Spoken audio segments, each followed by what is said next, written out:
my favorite hacks to help people get organized is to tell them to embrace their laziness. What do I mean by that? I'm going to show you a few examples of exactly how I do that in my home. But first, I'm Allison, a professional organizer, and I've been sharing 24 easy and attainable organizing ideas to get you organized this year. So follow along. Let's start under the kitchen sink.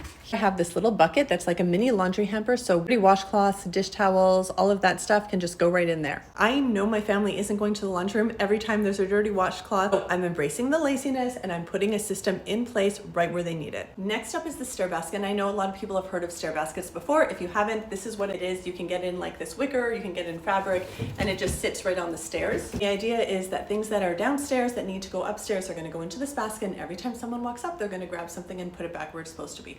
Does that always happen? No, it does not. However, this contains the clutter. This contains all the stuff that needs to go upstairs into a nice, neat spot that doesn't make my house look gross. And then when I get annoyed enough with how full it is, I get my kids to go through it, empty everything, and put everything back where it's supposed to be. Now we're in my kids' bathroom, and I have another little mini hamper in here for all the washcloths and little hand towels that need to be put into the laundry, yet I know they're not actually going to go all the way downstairs and put it there. This one is just from the dollar store. Put a little label on it to make it cute and go with the decor. And if something's really wet, we just kind of hang it over the side and let it dry, and then you put it in here.